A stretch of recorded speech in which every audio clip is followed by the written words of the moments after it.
가서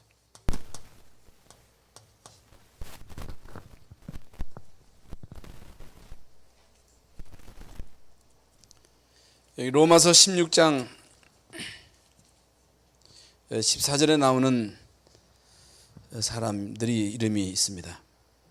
보면 아순그리도, 블레곤, 호메, 바드로바, 호마, 그들과 함께 있는 형제들에게 문안하라. 블레곤에 대한 말씀이 되겠습니다. 블레곤이라고 하는 사람이 어떤 인물인가는 정확한 기록이 없기 때문에 이 사람이 어떤 사람인지 또 어떤 일을 했는지는 기록이 없기 때문에 알 수가 없습니다. 그런데 당대 최대의 전도자인 바울이 블레곤에게 문안하라, 험에게 문안하라,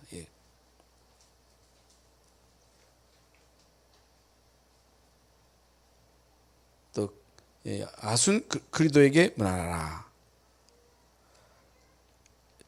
그 이름을 이게 이제 썼단 말이죠. 그렇다면 큰 일을 했든 작은 일을 했든 한 시대에 전도자 바울로 하여금 선교할 수 있도록, 전도할 수 있도록 중요한 역할을 했다는 얘기입니다. 어떤 역할을 했는지는 모르겠습니다만은 어떻든 세계 선교의 중요한 한 부분을 감당했다. 진짜 우리가 이 땅에 사는 동안에 어떤 일을 하느냐, 무슨 일을 하느냐에 따라서 거기에 따라서 결과가 나옵니다. 사람들은 이 땅에 사는 동안 무언가에 다 이제 종사합니다. 성경에 보면 육에 속한 일이 있고 영에 속한 일이 있습니다. 그래서 모든 불신자들은 사실상 육에 속해 가지고 육신의 일을 합니다. 그런데 성경에 보면 육신의 생각, 육신의 일은 결국에는 사망이라 그랬어요. 그러나 영적인 생각, 영적인 일에는 반드시 거기에 따른 결과가 옵니다. 상급이 옵니다. 그러니까 육신의 생각은 하나님과 원수가 된다. 이는 하나님의 뜻을 알 수도 없다. 하나님의 뜻을 순종할 수도 없다. 그러나 성령의 생각은, 성령의 역사는 영생이요, 거기에 따른 반드시 결과가 나타난다. 그래서 우리는 물론 큰 일을 하면 좋겠습니다만은 아무리 우리가 큰 일을 한다 할지라도 그 생명과 관계없는 일이라면, 복음과 관계없는 일이라면 그건 아무 가치가 없는 거지요. 하나님 보실 때는. 그러나 아무리 작은 일이라 할지라도 그것이 복음과 관계있는 일이라면 거기에 따른 반드시 상급이 있다, 보상이 있다. 이 사실을 기억하셔야 됩니다. 그래서 이번에도 제가 이제 아프리카를 갔다 와서 느낀 점이, 보니까 이제 14년 됐어요. 14년. 제가 제일 고참이더라고요. 보니까 제일 고참이요. 2000년도에 이제 처음 아프리카 가가지고 지금까지 한 해도 안 간 해가 없어요. 하나님의 은혜지요.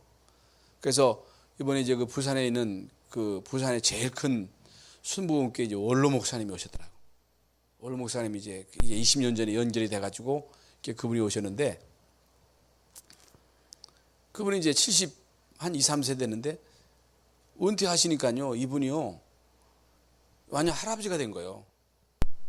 그래서 몸도 이렇게 이제 성치 못하시고 언어도 이게 좀 이렇게 이제 어둔하시더라고. 그런데 이제 우리 조명현 목사님은 지금 76세인가 7세인데 2년 만에 청년. 은퇴해가지고 말이죠. 아프리카 탄자니아에 가서 선교한다고. 거기서 이제 막 현장에 가서 막 전도하시고, 그 이제 키바에다가 이제 소 키우시고 염소 키우신다 하더라고. 그런데요, 같이 이제 운동장을 도는데 나보다 더 빨라. 생각이 완전 청년이요. 참 인간적으로는요 안 된 생각이 들더라고. 은퇴해가지고 편안하게 살지, 뭐 때문에 아프리카 그 현지에 가가지고, 환경도 안 좋은 그런 데서 여러분 그 사역을 합니까? 그런데 인양만이요, 비전이 있는 거, 비전. 부전이는데 또 이제 그 변 목사님이라고 부천에 있는 목사님 부부가 선교사로 이제 또 왔는데 이분도 거의 이제 60이 다 됐는데 이분이 선교사로 왔어요. 이게 선교는 사실 30대 가가지고 언어도 배우고 해가지고 해야 되는데 이 50 거의 60대 가지고 선교 현장에 가가지고 선교한다는 게 이제 쉽지는 않지만은 이미 이제 시스템이 이제 깔려 있기 때문에 깔려 있는 시스템 속에서 그 이제 선교사님 도와서 선교만 하면 되거든요. 근데 참 인간적으로는 안 됐다 하는 생각이 들더라고요. 환경이 얼마나 안 좋아요. 또 모기도 얼마나 많아요. 근데 거기서 선교하시겠다고 가서 선교하는 그 모습을 보면서 참 이게 작은 일이지만은 우리가 14년 전에 이제 아프리카 탄자니아 선교한다고 처음 가가지고 이제 선교를 시작했는데 14년이 지났는데 얼마나 많이 발전했는지. 여러분 그 센터 안에 3층 건물이 다 세워지고 예배당도 다 짓고 사택도 있고 그리고 이제 학생들이 이제 밥 해주는 데도 보니까 옛날보다 많이 발전했어요. 키바에는요 유치원 건물을 아주 반듯하게 이제 그 NGO에서 지원해가지고 반듯하게 세워지고 거기 이제 또 중고등학교 세우고 초등학교 세우고 앞으로 이제 대학도 세우고 병원도 세운다고 하는 그런 얘기를 들을 때에 우리가 이제 작은 헌신인데 이런 엄청난 결과가 나타난 것을 보면서 이건 작은 일이 아니다. 작은 일이 아니다. 이제 참 이게 14년 동안 한 해도 빠지지 않고 어떤 데는 2번 갔잖아요. 2번 간 해도 있다니까. 그래서 이제 갈 때만 해도 아이고 안 갔으면 좋겠다는 생각이 들었습니다만은 사실 이제 갔다 왔다 하면요 이 정신이 팽팽 돌아요. 멍해요. 또 안 가면 그 현장을 못 보잖아요. 현장을 가슴에 담을 수 없거든요. 감각이 또 끊어지는 거예요. 그래서 참 잘 갔다 왔다는 생각이 들고 이제 앞으로 이제 또 병원도 세워집니다. 병원. 특히 미국에서 어떤 단체에서 그 신장 투석기를 8대를 준대요. 8대. 그래서 의사하고도 연결이 돼가지고 거기에 이제 신장 투석기를 갖다 놓으면 거기서 또 이제 들어오는 수입이 있다는 거예요. 그거 가지고 이제 앞으로 이제 키바에 대학도 세우고 이게 이제 작은 헌신인데 이 작은 헌신이 합쳐져 가지고 이런 엄청난 결과를 보게 되면서 이 20교회 그 원로 목사님도 이런 현장을 자기는 처음 봤다는 거예요. 사실 여러분 이런 시스템이 깔리기가 쉽지 않거든요. 근데 이건요 우리 교회가 큰 교회도 아니지만은 14년 동안 끊임없이 우리가 기도하고 헌신한 이런 결과다. 일부분이지만은 여러분 진짜 이게 사실이라면 하나님이 모르시겠어요? 전능하신 하나님이 우리 박항우 장로님이 작년에 갔다 오셨습니다만 지금은요 엄청나게 많이 달라졌어요. 환경이. 그래서 마태복음 25장 31절부터 41절에 보면요 그 양과 염소의 비유가 나옵니다. 양과 염소의 비유가 나오는데 교회 안에는 양도 있고 염소도 있다는 거예요. 마태복음 25장에 보면 이런 말씀이 있습니다. 양과 염소, 구원받은 사람과 구원받지 못한 사람. 25장 31절에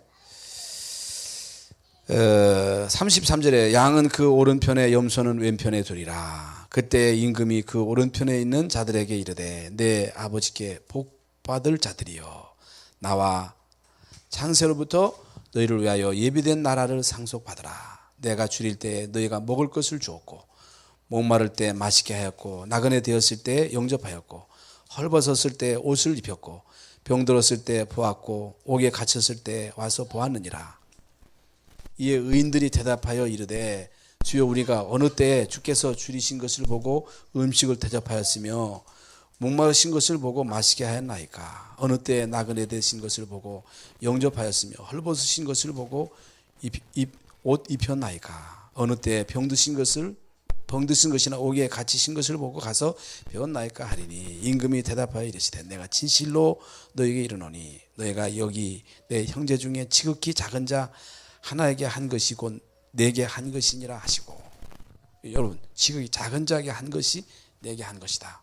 그럼 지나가는 그지 지나가는 소자 이들에게 동전 주고 도와준 거 그걸 말하는 거예요? 그러면요 거지 도와준 사람이 최고 축복받는 거예요. 그걸 말하는 게 아니에요. 전도자. 진짜 복음을 위한 헌신 그걸 말하는 거예요. 근데 복음하고 연결 안 되면 그 사람들은요 다 이거 가지고 자기 나름대로 해석을 하는 거예요. 가난한 사람에게 빵 주고 병든 사람에게 고쳐주고 그거 상 준다는 그거 아니에요. 그거 아닙니다. 복음과 관계없는 일은 이거는 상관없는 일이에요. 연편에 있는 자들에게 이르되 저주를 받은 자들아 나를 떠나 마귀와 그 사자들을 위하여 예비된 영원한 불에 들어가라. 내가 줄일 때 너희가 먹을 것을 주지 아니하였고 목마를 때 마시게 하지 아니하였고 나그네 되었을 때 영접하지 아니하였고 헐벗었을 때 옷 입히지 아니하였고 병들었을 때와 옥에 갇혔을 때 돌아보지 아니하였느니라 하시니 그들도 대답하여 이르되 주여 우리가 어느 때에 주께서 줄이신 것이나 목마르신 것이나 그 나그네 되신 것이나 헐벗으신 것이나 병드신 것이나 옥에 갇히신 것을 보고 공양하지 아니하였나이까. 이에 임금이 대답하여 이르시되 내가 진실로 너희에게 이르노니 지극히 작은 자 하나에게 하지 아니한 것이 곧 내게 하지 아니하는 것이니라 하시니 그들은 영벌에 의인들은 영생에 들어가리라 하시니라. 이건 뭘 말합니까? 여러분 진짜 우리가 구원받은 사람이라면 구원받은 헐벗은 사람, 구원받은 영적인 문제 있는 사람, 구원받은 모자란 사람 이런 사람들을 이해하고 도와주고 살려주라 그 말이에요. 그렇다면 거기에 따른 반드시 응답과 상급이 있다는 거예요. 결과가 있다는 거예요.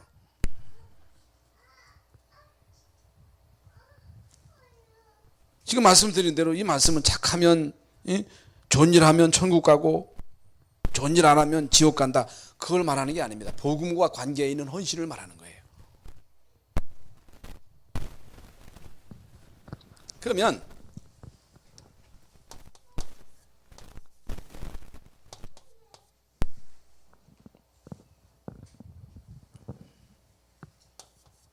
구원,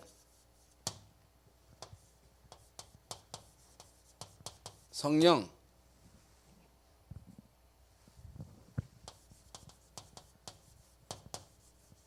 하나님의 나라. 여러분 예수 믿고 구원받으면 하나님의 영원한 시간표 속에 들어오는 거예요. 그게 이제 유월절의 축복이죠. 그때부터 하나님의 인도와 하나님의 간섭과 하나님의 역사가 시작되는 거예요. 그러면 이 땅에 사는 동안에 반드시 누려야 할 축복이 오순절의 축복이라고 합니다. 오순절의 축복이 뭐예요? 여러분 성령의 이제 내조가 구원이잖아. 이 땅에 사는 동안 구원받은 사람은 반드시 성령 인도 받아야 되고 성령 충만을 받아야 되고 여러분 성령의 감동하심을 따라 성령의 생각을 가져야 되고 성령이 원하시는 그 일을 해야 된다고 말이에요. 예? 결국에는 이제 우리가 이제 갈 곳은 하나님의 나라입니다. 이게 천국에 가는 거지요. 다시 말하면 이 땅에 사는 동안에 천국 배경을 가지고 살아가는 것입니다.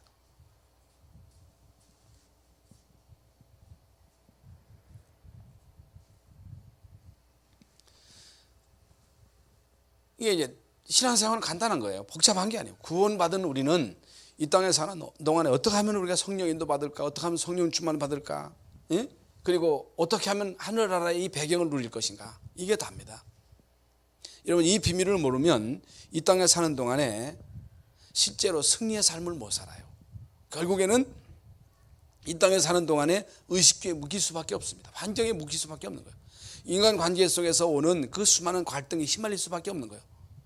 구원 받아놓고 이 땅에 사는 동안에 성령 인도받고 성령 충만받고 모든 갈등, 문제, 위기를 축복으로 바꿔야 되는데 이스라엘 민족이 광야하는 동안에 문제 앞에 불신앙하고 서로 갈등하고 분쟁하고 그 중요한 축복을 놓친 것처럼 구원받은 우리도 이 땅에 사는 동안에 성령의 인도, 성령 충만 이 비밀을 못 누리고 거의 대부분 다 속고 있다고 말이에요.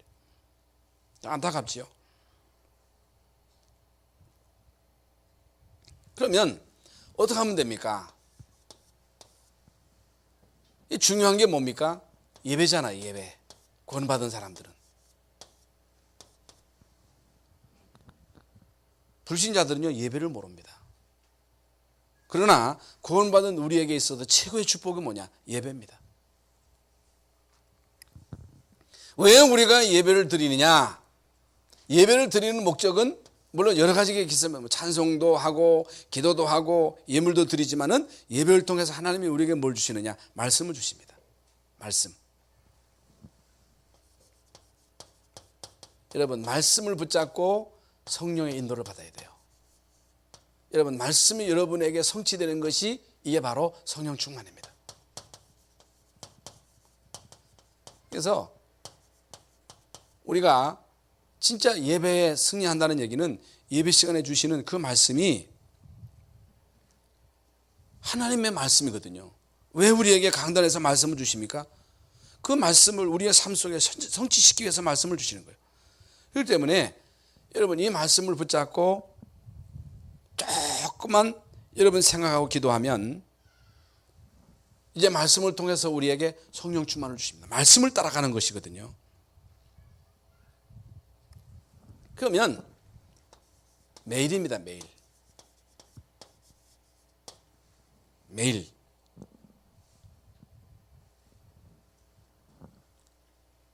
강단 있지요. 기도 수첩에 나오는 말씀 있지요.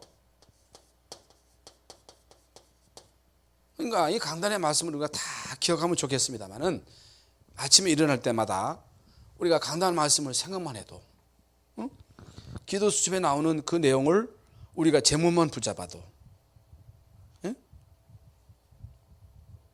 응답이 옵니다. 생각만 해도 되는 거예요. 아침에 일어나서 여러분이 어떤 생각을 가지느냐는 거예요. 여러분 아침에 일어날 때 마음이 그냥 막 찌뿌듯하고 기분이 나쁘고 뭔가 그냥 막 눌린 것 같고 그래서 여러분 하루를 시작하면 어떻게 되겠어요? 일이 되겠어요? 여러분 아침에 제일 먼저 일어나서 여러분 강단 말씀이 생각이 나고 여러분 기도 수첩을 펴고 여러분 그 기도 수첩에 나오는 그 제목만 딱 붙잡아도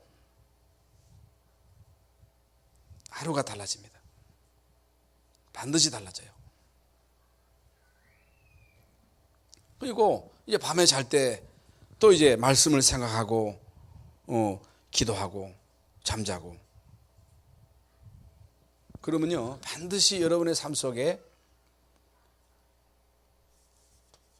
하나님의 역사를 보게 됩니다.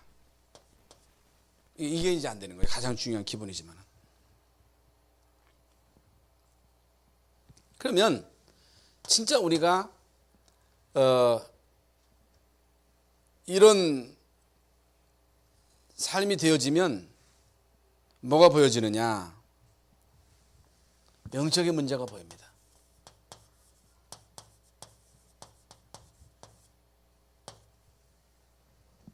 영적인 문제. 그래서 예수님이 이 땅에 오신 목적은 문제를 해결하기 위해서, 예수님이 이 땅에 오신 목적은 우리 죄 문제 해결하려고, 예수님이 이 땅에 오신 목적은 영적인 문제 해결하려고, 예수님이 이 땅에 오신 목적은 하나님 만나는 길을 여시려고. 그래서 여러분은 예수 그리스도로 죄 문제 해결받은 거예요. 예수 믿음으로 사실 마귀한테서 해방받은 거예요. 예수 믿음으로 예수님이 여러분 안에 성령으로 계신 거예요. 그래서 하나님이 우리를 왕같은 제사장 거룩한 나라 그의 소유된 백성으로 불러가지고 우리로 하여금 이 땅에서 이 영적인 문제 가진 자들에게 이 복음을 줘서 그들을 살리도록 하나님이 우리를 부르신 거예요. 이것 때문에 하나님이 교회를 세우신 거예요. 여러분 이 땅에 일하는 거, 밥 먹는 거, 공부하는 거, 여러분 가정생활 모든 삶의 목적이 결국에는 이 세상에 해결할 수 없는 문제가 영적인 문제잖아요. 아무리 훌륭한 정치인도 이 땅에 영적인 문제 못 봅니다. 몰라요. 알 수도 없지요. 이번에도 이제 어떤 사병이 총기 사고로 이제 5명이 희생됐습니다만은 지금 여러분 군대에서 군대 생활하는 아이들 가운데 10%가 심각한 영적인 문제를 가지고 있다는 거예요. 관리 대상자. 그렇다면 여러분 군에 있는 애만 그렇습니까? 이 땅에 있는 모든 인구들 가운데 10분의 1이 다 물론 있겠습니다만은 이게 심각한 거예요. 영적인 문제가. 그래서 여러분 이 영적인 문제를 해결하도록 하나님이 우리를 부르신 것입니다. 그렇다면 복음 가진 여러분은 영적인 문제가 뭔지를 알아야 됩니다. 안다 하지만은 사실 모르죠. 그리고 해결책을 알아야 됩니다. 다 알죠?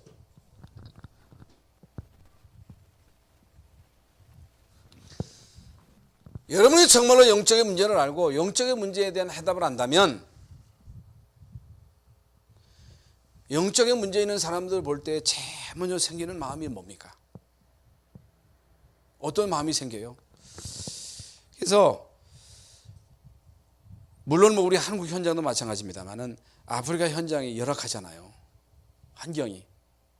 그래서 이렇게 이제 교육자들이나 일반 성도들 이제 집에 가보면요. 아주 환경이 안 좋습니다. 이번에도 이제 그 음준반지인가 그 동네 있잖아요. 가보니까 이게 비가 또 와가지고서 얼마나 지른지 하여간 뭐 풍덩풍덩 빠지다시피 해가지고 그 이제 그 부산에 있는 그 목사님하고 이제 갔어요. 갔더니 애들이 토요일 날 애들이 모여 있더라고.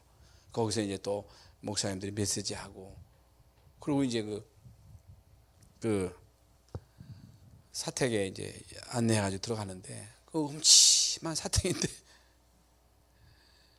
거기 이제 안내해가지고 아작 앉아서 이제 물론 이제 가서 대접이라는 게 이제 음료수 하나 이제 대접을 해주는데 여러분 가서 앉아 있기도 이게 찜찜하잖아요. 환경이. 그러고 작년에는 우리 저 박항수 자네하고 그 지교에 가는데 소 키우고 막 하는데 그 안에 들어가서 앉아가지고 뭐 또 닭 잡아가지고 계란 삶아줘 주는데 여러분 앉아서 먹기도 사실 상당히 이제 편치 않아요. 근데 이 사람들은 최고의 대접이라고 닭 잡아주는 게 최고의 대접이거든요. 대접해주면 또 안 먹어보세요. 엄청 서운해합니다. 또 이제 억지로라도 먹어야 되고 또 손 잡아줘야 되고 응? 또 이제 그 또 홍선단 사모님은 또 끌어안고서 뽀뽀도 하고 또 일일이 다 손 잡으면요 그 수백 명 다 손 주일이면 다 손 잡잖아요. 얼른 와서 또 손 닦고 막 그러잖아요.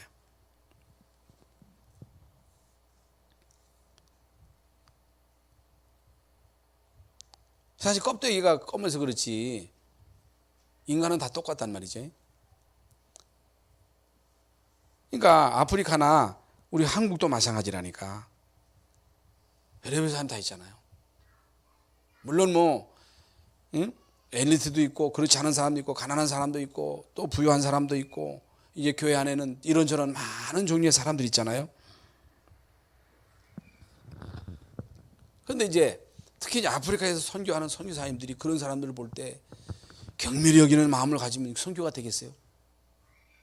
예? 여러분 전도자로 혹은 선교하는 선교사로 사람들을 볼 때 문제를 일으키는 사람을 볼 때 괘씸한 마음이 생겨가지고 그 사람들 살릴 수 있겠어요? 죽어도 못 살립니다. 이건 안 되는 거예요.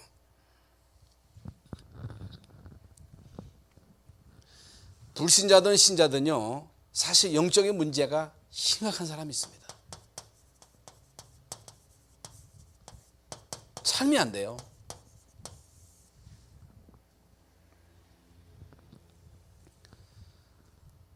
세계 현장에 가보면요 영적인 문제에 심각한 사람 더 많습니다.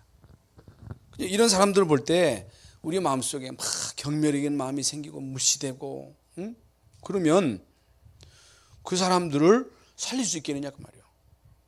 그래서 여러분 마태복음 5장에도 예수님이요 긍휼히 여긴 자는 복이 있나니 저희가 긍휼히 여김을 받을 것이라 그랬어요. 이게 무슨 말이에요? 영적인 문제 있는 사람, 가난한 사람, 병든 사람, 진짜 심각한 사람들을 볼 때 무시가 되고 경멸히 여기게 되고 그 사람들을 막 따돌려 놓고 어떻게 그 사람들을 살릴 수 있겠느냐 그 말이에요. 그래서 이런 사람은 선교 못하는 거예요. 사실 이런 사람은 전도자 자격이 없는 거죠. 목회도 마찬가지겠지요.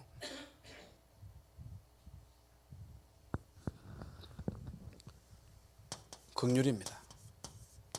그래서 지금 말씀드린 대로 하나님이 사실 우리를 긍휼히 여기신 거거든요.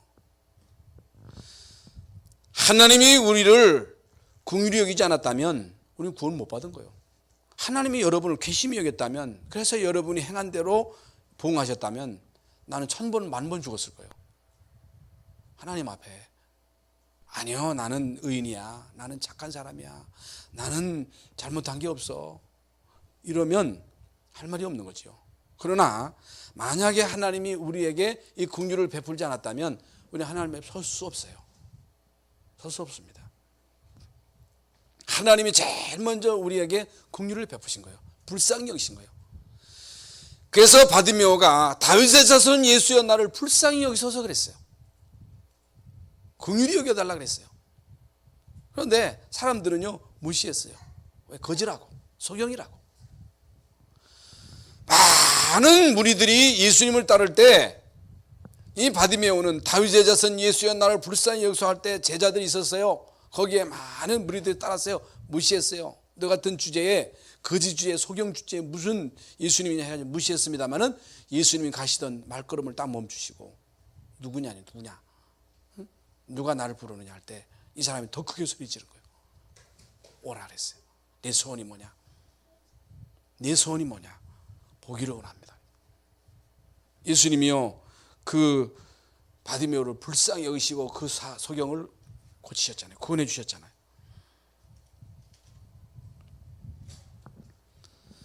정말로 여러분이 긍휼이 뭔지를 안다면, 긍휼히 여김을 입은 사람이라면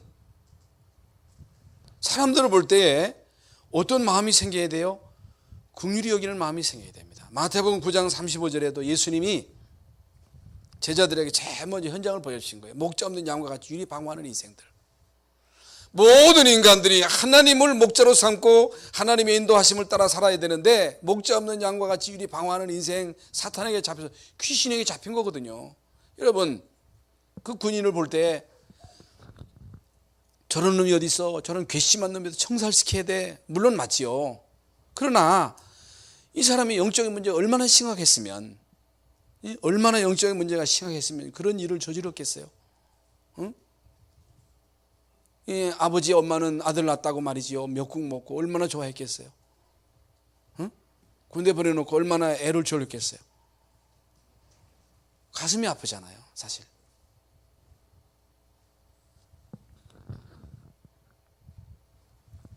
그래서 지금 말씀드린 대로 지금 군인들 가운데 10%가 사실 그 영적인 문제가 이제 심각하다는 거죠.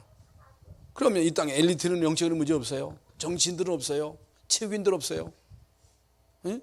여러분 박중희 얼마나, 물론 복음 있겠습니다만은 여러분 이게 뭐 추신수든 뭐든 할 것 없이 한 번 뭐 골프를 해가지고 PGA에서 무슨 뭐 우승했다. 그 계속 우승하는 법이 없거든요. 한 번 정상에 올라는데 이게 이제 어떤 때 이제 낭떠러지까지 떨어질 때가 있거든요. 특히 여러분 그 골프 선수 타이거 우즈 같은 경우는 지금 또 그냥 완전 슬럼프에 빠져 있잖아요. 영적인 문제 얼마나 심하게, 돈은 많습니다만 그건 모르지. 그 사람의 영적인 문제가 얼마나 심각한지는 모르지요. 연예인들이 가지고 있는 영적인 문제가 얼마나 심각한지는 모르죠. 그러면 거의 대부분 교회 오는 사람들은 저나 여러분이 할 것 없이 죄인들이 오는 거거든요. 실패하는 사람들이 오는 거거든요. 영적인 문제에 심각한 사람들이 교회 오거든요. 교회 목회자들이나 중직자들이 이런 사람들을 볼 때 여러분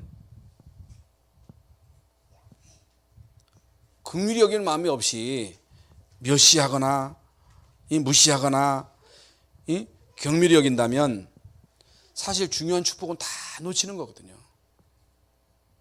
그래서 그런 일이 있으면 안 되지요. 근데 교회 안에 막 또 이렇게 이제 막 돈도 잊어버리는 일이 있단 말이죠. 아니 이 세상에 교회에서 어떻게 돈이 잊어버릴 수가 있어? 어떻게 그런 일이 있을 수 있어요? 교회 안에 있을 수 있습니다. 있을 수 있는 거예요.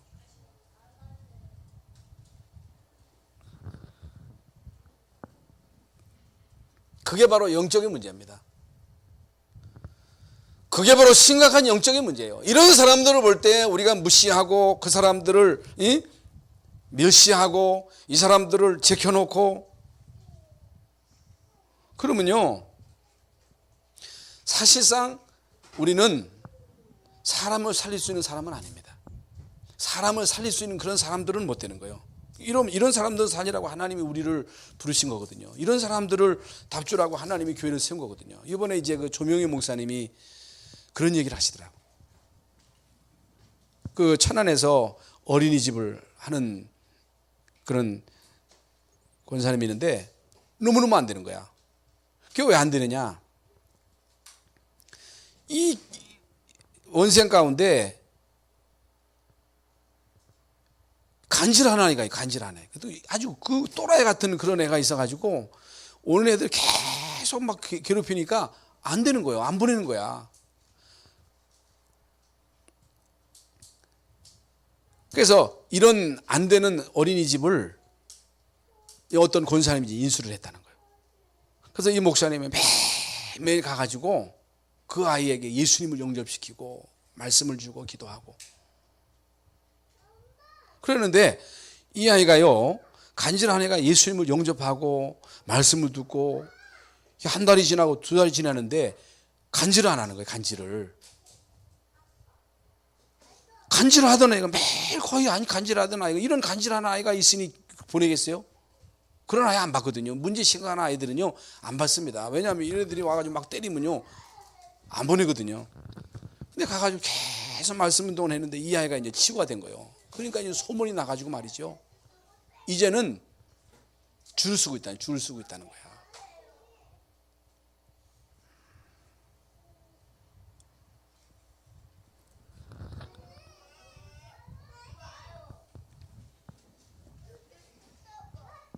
여러분, 예수님의 공생애 3년 제일 먼저 누구를 찾아가셨어요? 그럼 제일 먼저 제자들에게 어떤 현장을 보여주셨어요? 이런 병든 자, 귀신 들린 사람, 문둥병자 이런 사람들을 일일이 찾아가셔가지고 이들을 친히 고치셨습니다. 이런 사람들에게 친히 공유를 배우셨습니다. 그러면서 제자들에게 온천에 다니며 만민에게 복음을 전파해라. 믿는 사람들에게 이런 표적이 따르리니 너희가 내 이름으로 귀신을 쫓아내고 새 방언을 말하고 무슨 독을 마실지라도 해를 받지 않으며 병든 사람에게 손을 얹은즉 나리라. 이게 복음이 증거되는 곳마다 가난한 자가 부유해지고 병든 자가 치유되고 귀신이 쫓겨나고 이게 복음이거든요. 이게 복음이라고 말이에요.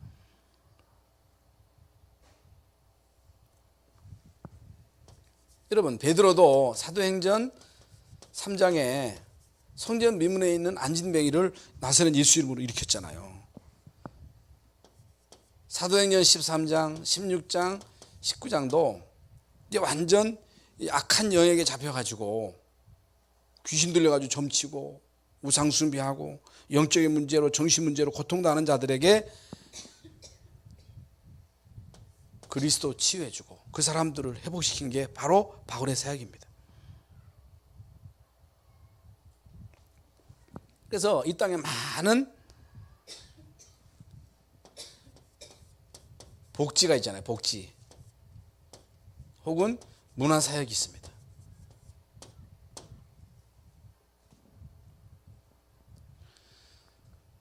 많은 교회에서 복지사역 혹은 문화사역을 하는데 여기에 중요한 것은요, 왜 이 복지사역을 하느냐는 거예요.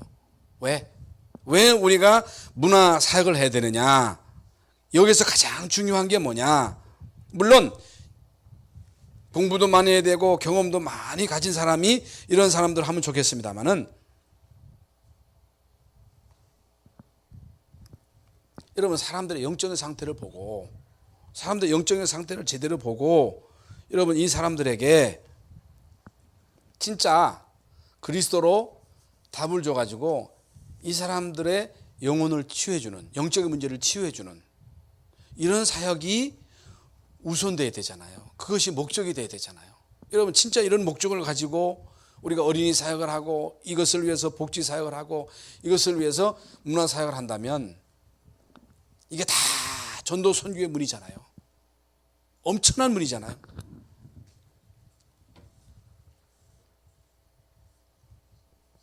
여러분 이 눈을 떠야 됩니다. 그래서 우리가 사람들의 영적인 문제를 조금만 안다면 사람을 무시하지 않습니다. 사람을 무시하면 안 돼요. 또 잘 안 되잖아요. 이상한 사람 보면요 무시가 되잖아요. 예? 특히 이제 우리 한국 사람들은 이 동남아시아 혹은 뭐 아프리카 사람들 보면 무시하잖아요. 무시하면 안 됩니다.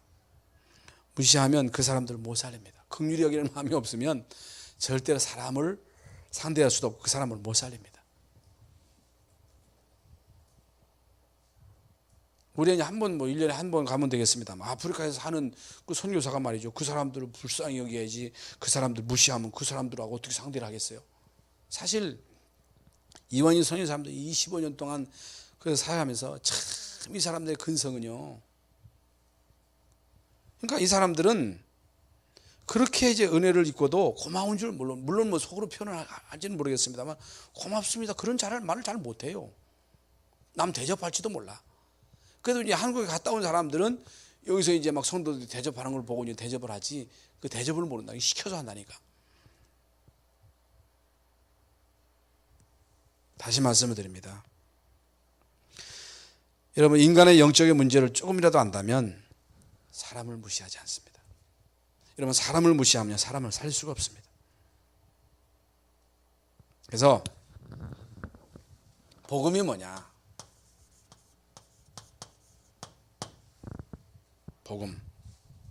복음이라고 하는 것은 무능한 자를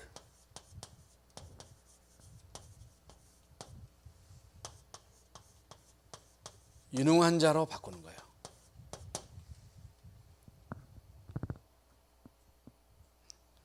무능한 자를 능력자로 만드는 거예요. 진짜 예수님 만난 사람들은 한 사람도 빠짐없이 유능한 자가 된 거예요. 여러분 진짜 이게 비밀입니다. 보세요. 12제자. 그러니까 제일 똑똑한 사람이 누구냐? 가룟 유다예요. 제일 머리 돌아가는 사람, 회개에 맡았던 가룟 유다가 제일 똑똑했습니다.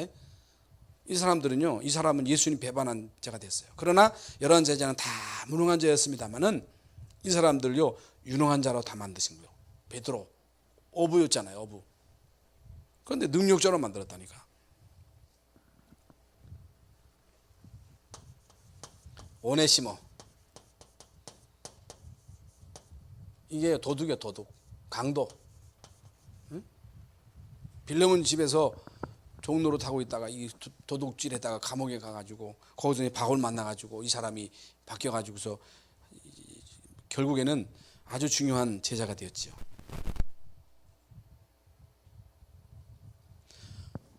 블랙원 오늘 본문에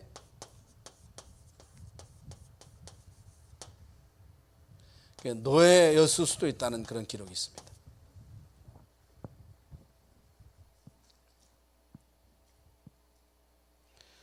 여러분 다른 사람이 알아주든 안 알아주든 진짜 바울을 도와서 한 시대에 선교하는 일에 중요한 역할을 감당했던 사람이란 말이죠. 그러니까 이 사람이 결국에는 이제 바울이 쓴 서신서에 이름이 올라간 거예요. 이게. 응?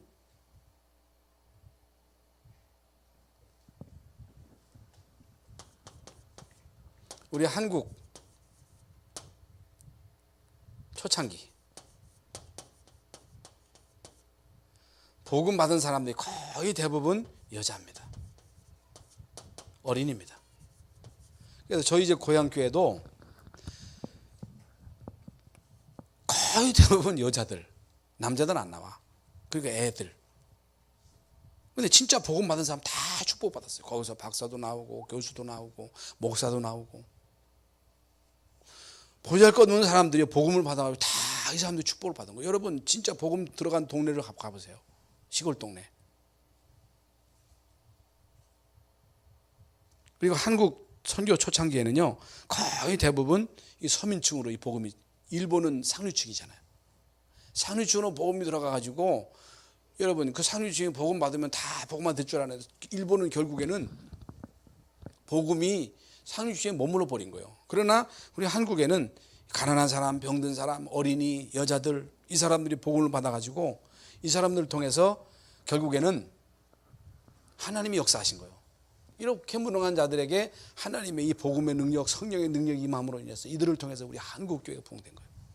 그래서 여러분 그 북한에 있던 그 우리 기독교인들이 여러분 일사후퇴 때 다 내려왔잖아요. 그래서 여러분 그 영락교회 초창기에 그 멤버들이 다 이 보따리 장수예요. 보따리 장수.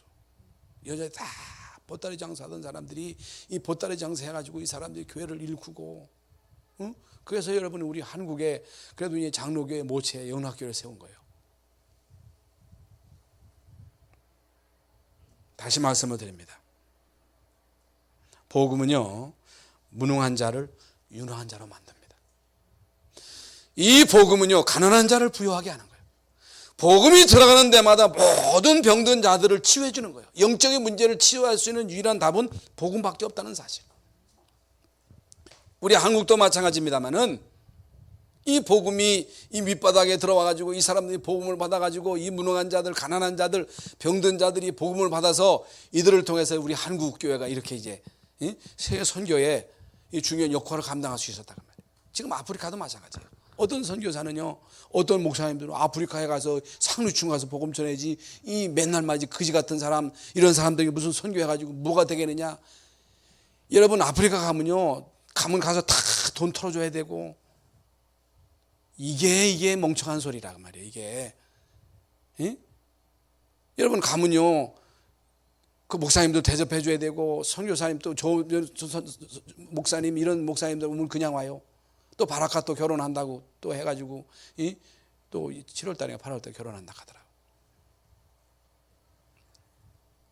좀 쓰면 어때요? 그런데요, 이게 말이죠, 거의 이제 20년 동안 말이죠, 25년 동안 이 사역자들이 학교에 들어가가지고, 지금도 마찬가지, 학교에 들어가서 애들에게 복음을 전해가지고 이 애들이 막 일어나는 거예요. 이 유치원 때부터 일어나는 거예요. 이들에게 복음이 들어가지고, 어른들은 안 돼요. 어른들은 쉽게 안 바뀌어요. 애들에게 복음이 들어가지고 애들을 통해서 이제 말이죠, 이 아프리카가 이제 살아나는 거예요. 이게 작은 일이에요. 작은 일이 아닙니다. 그러면 세 번째로 교회 성도입니다.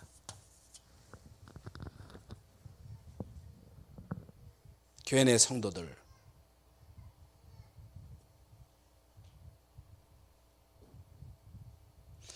여러분 교회 안에서 여러분 굉장한 축복을 볼 수 있어야 됩니다. 어디서? 여러분이 교회 안에서 성도들과의 관계 속에서 엄청난 축복을 받을 수 있고, 이 엄청난 축복을 놓칠 수 있습니다. 거의 대부분 사람들이, 제가 지금까지 쭉 목회하면서요, 거의 대부분 사람들이 이 교회 안에서 중요한 축복을 다 놓치는 거예요. 축복은 어디서 와요? 갈등 속에서 오는 거예요. 시험 속에서 오는 거예요. 문제 속에서 오는 거예요. 문제 없다, 갈등 없다, 시험 없다, 뭐 때문에 예수 믿어요? 이 세상 어디에 시험이 없어요? 갈등 없어요? 미국은 없어요? 오히려 여러분 아프리카는요, 가난하지만은 행복지수는요 우리보다 높아요. 행복지수. 문제 없는 교회 없어요. 문제 없는 가정 없어요. 문제 없는 나라 없어요.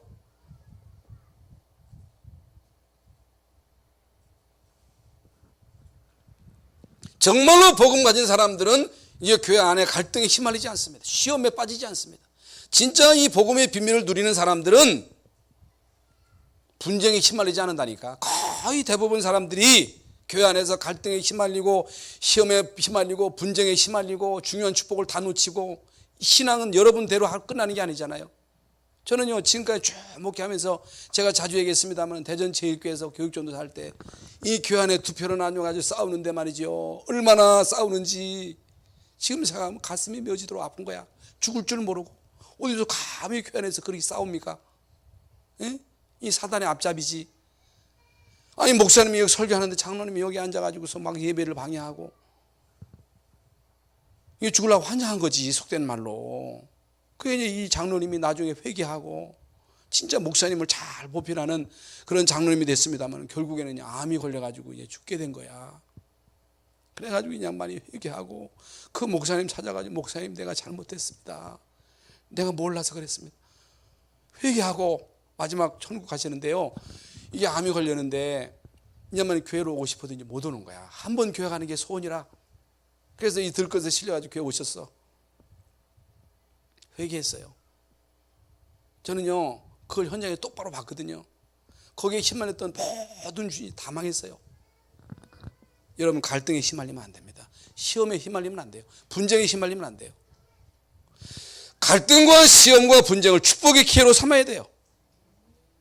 이 속에 축복이 다 들어있는 거예요. 너무너무 안타까운 거예요. 그 충남지역에 제가 또 갔잖아요. 거기서 또 싸우는 거예요. 또 징글징글하게 싸우는 거예요. 그래서 목사님이 피눈물 흘리고 또 가신 거야. 그 문홍지 목사님이라고. 제가 또 춘천에 가서 성광교회 거기서 있었는데 그렇게 또 이북에서 온 장로님 두 양반이 그게 목사님을 그렇게 갈구는 거야. 또 그래서 여러분 로마서 16장에 오늘 제가 이제 말씀을 봤잖아요. 말씀 16장 17절에 너희가 배운 교훈을 거스려 분쟁을 일으키거나 거치게 하는 자들을 살피고 그들에게서 떠나라. 이 같은 자들은 우리 주 예수 그리스도를 섬기지 아니하고 다만 자기들의 배만 섬기나니 교활한 말과 아첨하는 말로 순진한 자들의 마음을 미혹하게 하느니라. 너희 순종함이 모든 사람에게 들리는지라. 그러므로 내가 너희로 말미암아 기뻐하노니 너희가 선한데 지혜롭고 악한데 미련하기를 원하노라. 평강의 하나님께서 속히 사단을 너희 발 아래서 상하게 하시리라. 우리 주 예수의 은혜가 너희에게 있을지어다. 분쟁이 있어요. 갈등이 있어요. 시험이 있어요. 없을 수가 없어요. 여기에 휘말리면 안 됩니다. 여기에 여러분이 걸려 넘어지면 안 됩니다.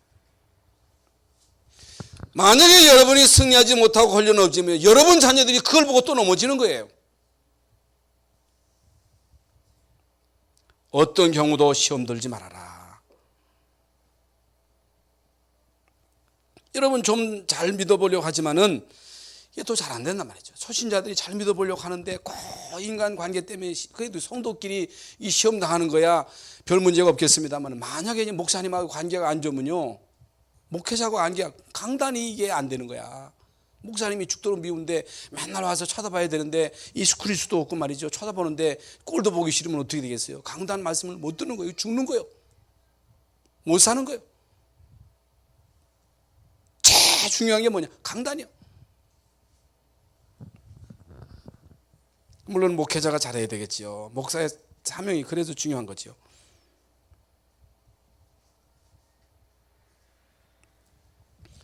그래서요, 여러분이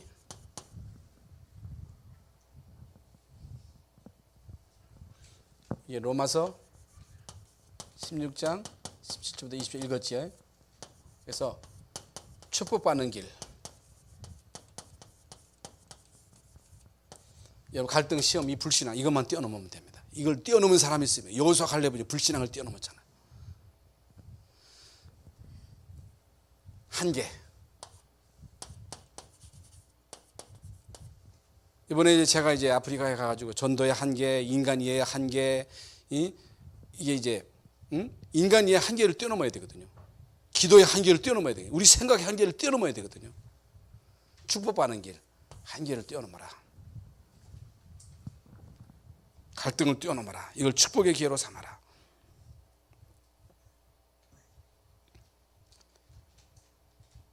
그래서 결론적으로 우리는요, 율성의 비밀을 가지고 있습니다.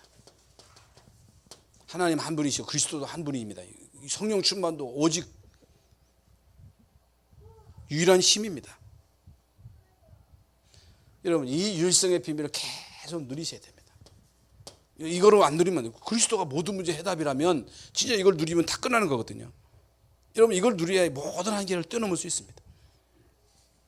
그러면 우리에게 로마서 16장에 나오는 24명이 받았던 응답을 받게 됩니다. 반드시 받습니다. 그래서 제가 서두에 말씀드렸습니다마는, 그래서 제가 이제 14년 됐기 때문에 아이고 순복음교회 그 목사님이 아이고 김 목사님 상패를 해줘야 되겠다 그래서 아이고 나 20주년 기념으로 해달라 그랬어요. 안 받아도 되겠습니다마는, 여러분의 작은 헌신이 결코 헛된 게 아닙니다. 진짜 여러분이 복음을 위해서 한 헌신이 작은 게 아니라니까. 여러분 유일성 응답을 계속 누리면 로마서 16장에 나오는 인물들이 받았던 응답을 받게 됩니다. 그래서 우리는 이 땅에 사는 동안에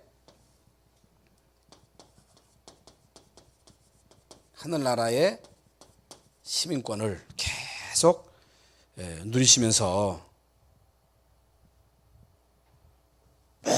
모든 문제, 갈등, 시험을 축복의 기회로 삼으시기를 바랍니다. 이 속에 하나님의 모든 축복이 다 숨겨져 있습니다. 그래서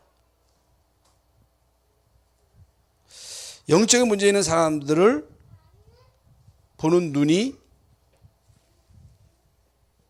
열렸느냐 안 열리느냐에 따라서 응답받고 못 받고가 달려있는 거예요.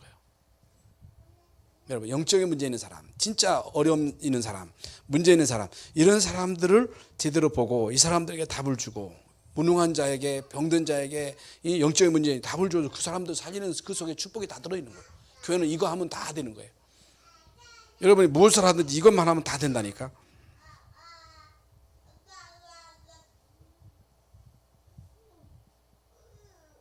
하나님이 우리에게 주신 사명입니다. 우리 교회 사명, 우리 교회가 받은 사명이에요. 우리 중직자들에게 주신 사명입니다. 이 사명을 감당할 수 있기를 예수님의 이름으로 축원합니다. 하나님 감사합니다. 우리에게 복음 주신 것을 감사합니다. 우리에게 자녀된 신분과 권세를 주신 것을 감사합니다. 하나님 영적인 문제를 우리는 알고 있습니다. 답도 알고 있습니다. 하나님 정말로 예수님처럼 긍휼히 여기는 마음을 주시고 문제, 갈등, 시험을 축복의 기회로 삼게 하여 주옵소서. 어떤 일이 있어도 여기에 걸려 넘어지지 않도록 하나님 우리에게 늘 성령으로 충만케 하여 주옵소서. 축복받는 길, 응답받는 길을 우리에게 알게 하신 것을 감사합니다. 일생 동안 어떤 일이 있어도 속지 않도록 하나님 저희들을 일깨워 주옵소서. 예수 그리스도의 이름으로 기도하옵나이다. 아멘.